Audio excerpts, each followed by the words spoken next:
कबूतर भैया, बारिशों का मौसम शुरू होने वाला है। घर की छत की मरम्मत करने में मुझे आपकी मदद की जरूरत है। क्या आपके पास कुछ सूखी लकड़ियाँ पड़ी हैं? हाँ हाँ रानो चिड़िया, मैं कल तुम्हारे लिए लकड़ियाँ ले आऊंगा और तुम्हारी छत भी मजबूत कर दूंगा।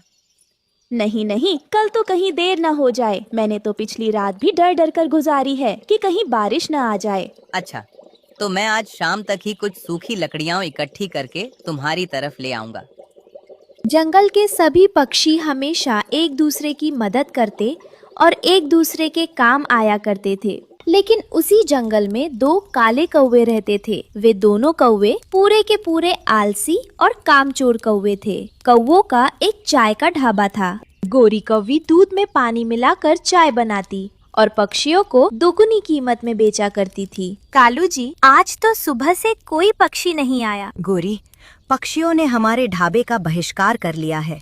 सब कहते हैं कि अब वे हमारे ढाबे पर नहीं आया करेंगे। क्यों? ऐसी भी क्या तकलीफ हो गई सबको कि सबने ही बाइकआउट कर लिया? उस दिन मिट्ठू तोता जो हमारे ढाबे से चाय पीकर गया था, उसका पेट खराब हो गया। उसने सब पक्षियों को चिल्ला चिल्ला कर बताया कि हमारे ढाबे से चाय पीने की वजह से ही उसका पेट खराब हुआ है। फिर बाकी सभी पक्षियों ने भी कहना शुरू कर दिया, हमारे ढाबे की चाय अच्छी नहीं होती, इसलिए आज के बाद वे हमारे ढाबे पर नहीं आएंगे। अच्छा, मोटी चोंच वाले की तो मैं चोंच तोड़ दूंगी। बस एक बार नजर आ जाए सही, ये गंदी चोंच वाला। थोड़ी देर बाद मिट्ठू तोता उस तरफ से गुजर रहा था कि गोरी कौवी उसे देख लेती है। मोटी चोंच वाले, जरा इधर आ, मेरी बात सुनकर जा। मिट्ठू तोता गोरी कौवी के पास आता है। क्या बात है गोरी, क्या हुआ है?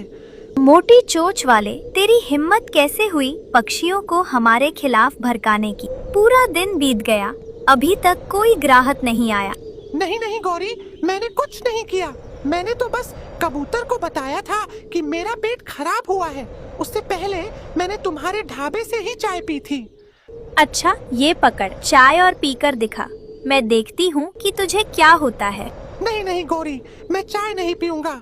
मुझे डॉक्टर बुलबुल ने भी चाय पीने से मना किया है। मिट्ठू तोते के लाख मना करने के बावजूद गोरी कौवी मिट्ठू तोते को जबरदस्ती चाय पिला देती है और उससे पैसे भी वसूल कर लेती है। मिट्ठू तोता एक पेड़ की डाल पर बैठा रोए जा रहा था। रानो चिड़िया उस तरफ आती है। मिट्ठू भैया, आपको क्या हुआ है? आप इस तरह क्यों रो रहे हो? रानो चिड़िया, बहुत मारा मुझे उस गोरी की बच्ची ने और जबरदस्ती अपनी चाय भी पिला दी। तब से मेरे पेट का दर्द और तेज हो गया है।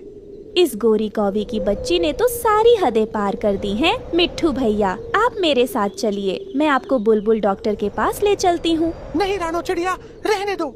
सब पक्षियों को दोबारा पता चल जाएगा कि मैंने कौओं के ढाबे से चाय पी है। वह गोरी मुझे कह रही थी कि अब अगर मैंने किसी को बताया तो वह मुझे और ज्यादा मारेगी और हर रोज जबरदस्ती मुझे चाय पिलाया करेगी।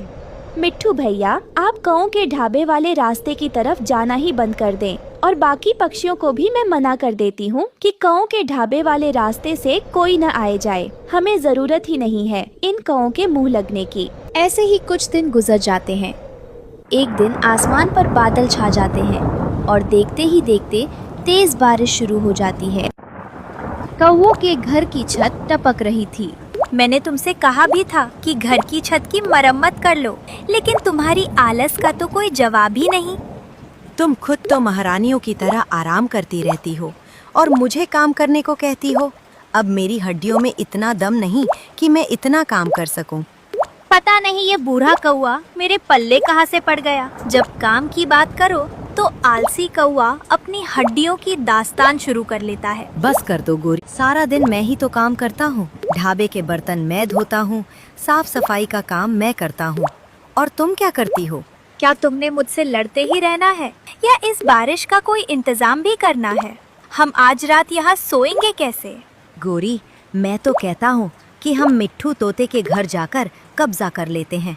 वैसे भी वो तुमसे डरता है, फौरन अपना घर खाली कर देगा। मेरे सुंदर पति कालू जी, अब की है ना तुमने अकलमंदी की बात। फिर कालू कौवा और गोरी कौवी उड़ते हैं और मिट्ठू टोटे के घर जा पहुंचते हैं। मिट्ठू टोटे को घर से निकालकर खुद उसके घर पर कब्जा कर लेते हैं। दरवाजे पर दस्तक होती है। रानो चिड़िया दरवाजा खोलती है तो मिट्ठू तोता और हरियाली तोती बारिश में खड़े रो रहे थे। बहुत मारा उस गोरी कौवी और कालू कौवे ने मुझे और हरियाली को हमारे ही घर से निकालकर खुद हमारे घर पर कब्जा करके बैठ गए। क्या काऊ की इतनी जुर्रत? अब तो हद ही हो गई है। अब तो उनका कोई इंतजाम करना ही पड़ेगा। मिट्ठू भैया, आप मेरे साथ चलिए। नहीं चिड़िया, मैं काऊ से नहीं लड़ सकता। वह गोरी कौवी मुझे बहुत मारती है।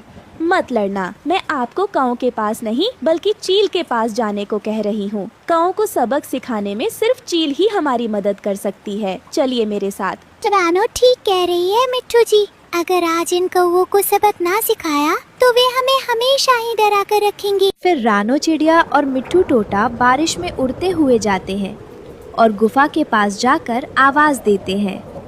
चील बाहर आती है। रानो चिड़िया, तुम आज इस समय बारिश में यहाँ क्या कर रही हो? क्या कोई काम था? जी हाँ चील बहन, बहुत जरूरी काम था। ये मेरा दोस्त मिट्ठू तोता है। हमारे जंगल के काऊ ने इसके घर पर जबरदस्ती कब्जा कर लिया है। इसी सिलसिले में मुझे आपकी मदद की जरूरत है। फिर चील रानो चिड़िया के साथ मिलकर मिट्ठू तोते के घर की तरफ जाती है। रानो चिड़िया, अगर मैं बोली तो कौवे मेरी आवाज सुनकर बाहर नहीं आएंगे। तुम किसी तरह बहला फुसलाकर उन्हें बाहर निकालो। आगे मैं जानूं और मेरा काम जाने। मिट्ठू भैया, मैं आपके लिए फलों की खिचड़ी लेकर आई हूँ। जल्दी से दरवाजा। कौवे फलों की खिचड़ी का नाम सुनकर बहुत खुश हो जाते हैं। तुमने सुना कालू, फलों की खिचड़ी? चिड़िया को पता ही नहीं है कि मिट्ठू तोते के घर में तो आज हम बैठे हैं। लगता है आज ऊपर वाला हम पर बड़ा मेहरबान है गोरी। पहले हमें रहने के लिए घर मिल गया और अब रानो चिड़िया के हाथ की बनी खिचड़ी मिलने वाली है। फिर कौवे बाहर आते हैं तो बाहर चील खड़ी थी। गोरी कौवी दरवाजा बंद करने वाली थी कि चील उन दोनों को पकड़ लेती है और अपने पंजों में दबोच लेती है। मोटी चिड़िया, तूने हमसे झूठ बोला, धोखे से हमें बाहर बुला लिया। तेरा हमने क्या बिगाड़ा है जो तू हमसे बदला लेने आ गई? बदला मैं नहीं, मिट्ठू भैया आपसे लेंगे। रानो चिड़िया मिट्ठू तोते को एक बड़ी सी लाठी देती है और मिट्ठू तोता कौवों की खूब पिटाई करता है। फिर चील कौवों को उठाकर अपनी गुफा की तरफ उड़ जाती है और मिट्ठू तोता हरियाली को लेकर अपने घर वापस आ जाता है। प्यारे दोस्तों, आपको यह कहानी कैसी लगी कमेंट्स में ज़रूर बताइए और रानो चिड़िया की ऐसी कहानियाँ सुनने के लिए इस कहानी को लाइक करें, अपने दोस्तों के साथ शेयर करें और चैनल को सब्सक्राइब करना बिल्कुल मत भूलिए। आपका धन्यवाद।